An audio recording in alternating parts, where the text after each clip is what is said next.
किसान और दुकानदार। एक बार की बात है, किसी गांव में एक किसान अपनी पत्नी के साथ रहता था। अपना गुजारा चलाने के लिए वो मक्खन की टिक्कियां बेचा करता था। उसकी पत्नी मक्खन की टिक्कियां बनाने में उसका हाथ बटाया करती थी। एक दिन किसान की पत्नी ने एक एक किलो की मक्खन की कुछ टिक्कियां बनाई और किसान को देते हुए कहा,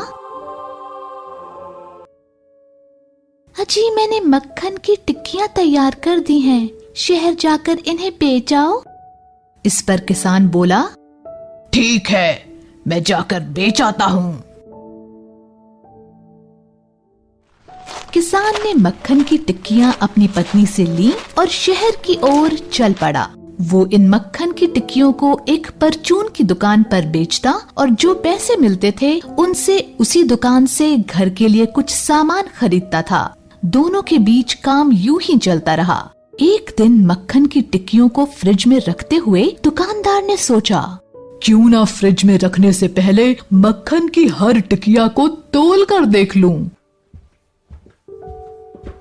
जब दुकानदार ने टिक्कियों को तोला तो वो हैरान रह गया।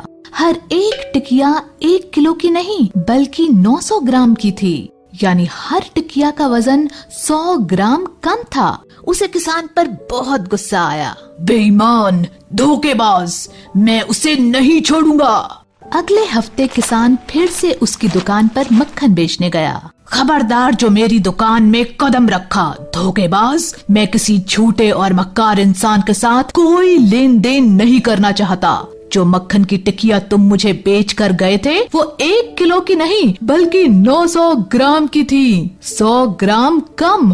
बेईमान कहेंगे। किसान ने बड़ी विनम्रता से कहा, गुस्सा मत करो भाई, हम गरीब जरूर हैं पर धोखेबाज और बेईमान नहीं। हमारे पास इतने पैसे नहीं कि हम तोलने के लिए तराजू खरीद सके, इसलिए हम उसी 1 किलो चीनी के बराबर मक्खन तोल देते थे जो मैं तुमसे खरीद कर ले गया था। मॉरल, कभी किसी को धोखा नहीं देना चाहिए। जैसे आप बोओगे वैसा काटोगे, इसलिए अच्छे बनो और सबके साथ अच्छा करो। हाय